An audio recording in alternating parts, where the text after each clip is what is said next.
Former University of Michigan football coach Sherrone Moore is appearing in court. On Wednesday, as you may know, he was fired as coach, and then shortly after he was arrested. Now we have learned that he's facing 3 charges: home invasion, stalking, and breaking and entering. The university has said that Sherrone was fired for cause after finding out he was engaged in, quote, an inappropriate relationship with a staff member. We are looking at his first court appearance. Let's listen in. This prosecutor is about to cook him. In light of the factual scenario that gives rise to these charges, my best understanding from a thorough review of the police report and as much body-worn camera as I've had an opportunity to review is that I understand that our victim broke up. They had an intimate relationship for a number of years. Years. Oh my God, years. And a victim. That our victim broke up with this defendant on Monday morning early, that there continued to be defendant making numerous phone calls and sending numerous texts from that time moving forward that she did not answer, did not respond to, and did not want. That eventually she presented herself to the University of Michigan, cooperated in some form of investigation there. As we all now know, defendant was at some point on Wednesday afternoon fired from his employment. Damn, dog. So she notified them on Monday that this fool, they broke up. He kept harassing her. She notified the school. They fired him for having an inappropriate relationship, and he went crazy. And the fact that this was going on for years is wild. He then, at some point soon thereafter, came to her apartment in the address that is alleged in the complaint, barged his way into that apartment, immediately then proceeded to a kitchen drawer, grabbed several butter knives and a pair of kitchen scissors, and began to threaten his own life. I'm going to kill myself. I'm going to make you watch. My blood is on your hands. My blood is on your hands? He went and grabbed the goddamn butter knife, dog. The butter knife? Jesus Christ. You ruined my life. And a series of very, very threatening, intimidating, terrifying, quite frankly, statements and behaviors there in that apartment. It was only then, Your Honor, when the victim, she called her attorney and then at some point indicated she was going to call the police, and then he left. And so, Your Honor, while I understand that... Damn, dog. He is cooked. There isn't... He's going to plead out. Don't worry. He's going to plead out. ...evidence to suggest that he directly threatened the victim with any of those implements that I've indicated. The totality of the behavior is highly threatening and highly intimidating. Look, hey, you see the... Hey, you see him in the back? You see him in the back, they laughing and like, another ninja. Another ninja. We got him. She was terrorized, Your Honor. Mr. Moore, could you state your name, please? Sherrone Moore. Look, man, we got to do better, right? And you probably hear a lot of people talk about sexual discipline. And when you're at this level, the level he is, you cannot be sleeping with subordinates, let alone giving them a 55% pay raise, which you're going to learn about later. It just doesn't work like that. Especially, I'm sure some people are going to argue a racial element, as there have been other coaches who've done what he did, probably didn't get any sanctions. They probably didn't lose their job, but he probably would be okay maybe if he didn't continue to harass and stalk her after she clearly ended their relationship. Sir, you are not to use alcohol, marijuana, or any other controlled substance that is not prescribed to you.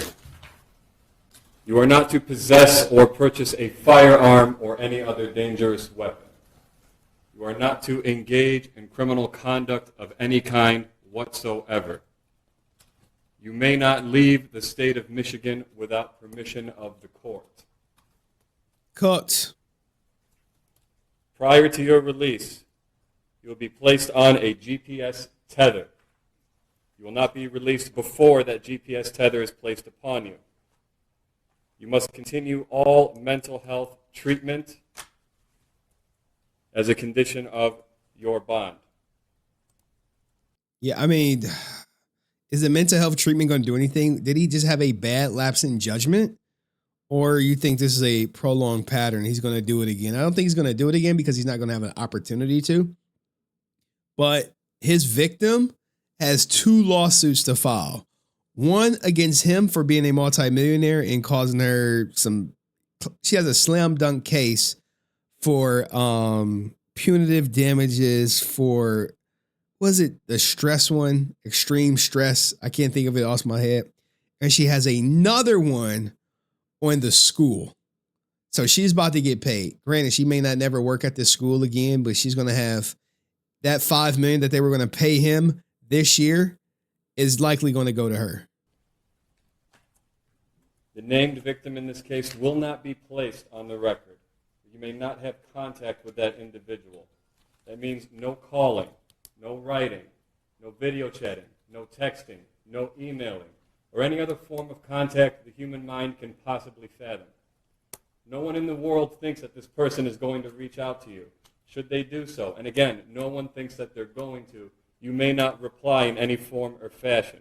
I'm happy that the judge said that because oftentimes, sometimes you'll see in these cases where the woman or victim will contact them, and for the most part, it's a trap. Hey, come on over. And then he come on over, and then, hey, he violated the thing. And he gets cooked. He gets cooked. The named victim's address will not be placed on the record.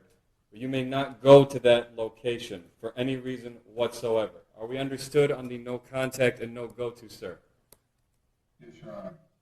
If you have any questions about that, you have a good attorney, simply ask them. You understand? Yes, Your Honor. I mean, he's going to come home. I think the biggest revelation is that this was going on for years.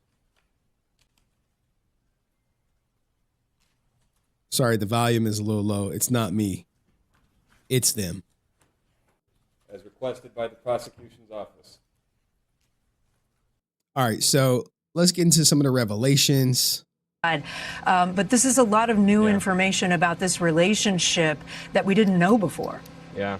I thought it was just a fling, then she got pregnant. I had no idea this was going on for years, as in more than 1 year.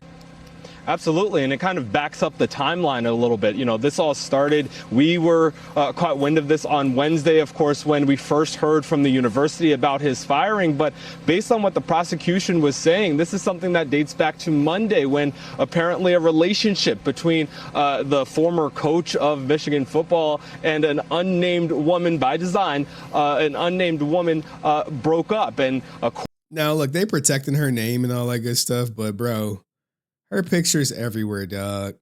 Her picture is everywhere. They may not say it, but her picture is everywhere. Here's his 3 counts. Home invasion, 5 years, and or a $2,000 fine.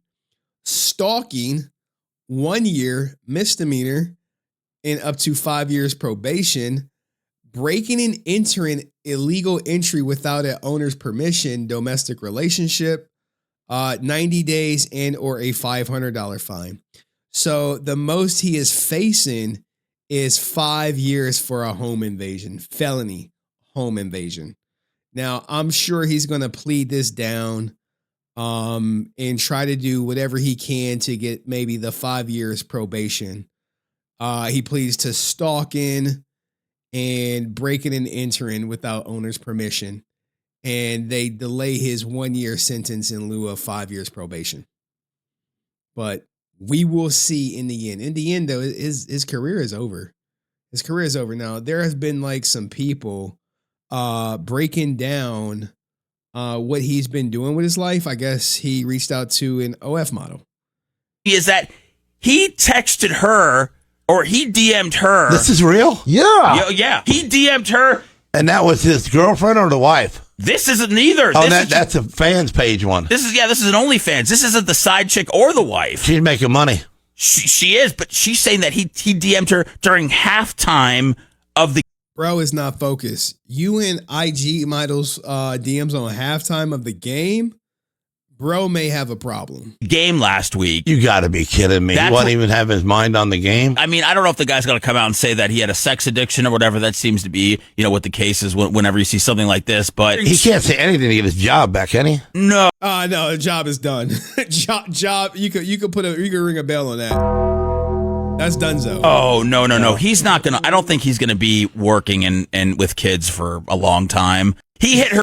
The crazy thing is, it's not that whatchamacallit. It's not that he did anything to kids. He's just a violent person. About the fired Michigan coach, Sherrone Moore. He is in jail. I believe he's going in front of a judge today. The Michigan coach allegedly paid the young staffer money to cover up the affair, then fired her after officials started asking questions. But after she came forward, that prompted his firing, and then he stormed her apartment with a knife.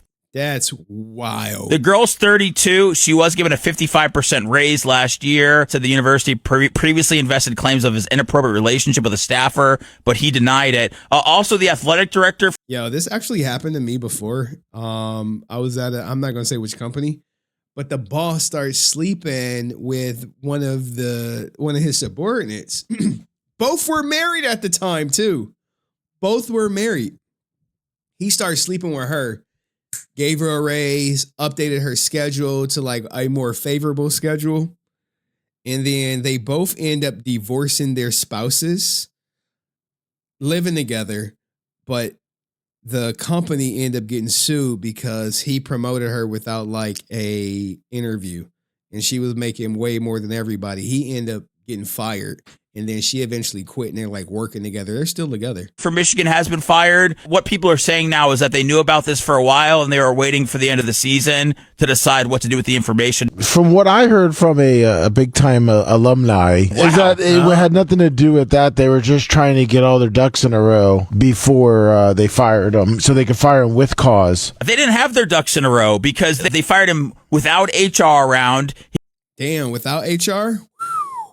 He got fired. It was a one-on-one thing, which I know you're supposed to have people present. Oh, man, he might have a wrongful termination, but I don't know if he's going to fight it. There. Then after he found out that didn't he go to a team meeting or something because they were having a team meeting without him? There was a lot that was going on. I meant they wanted to make sure that when he was fired, they had with cause. Yeah, because if they fired him without cause, they owe him $14 million. So they didn't have to pay him. They were just worried about the money situation. They said that he had been acting strange, berating assistant coaches. This appears to be a much bigger than just a perverted coach issue. This seems to be a university issue.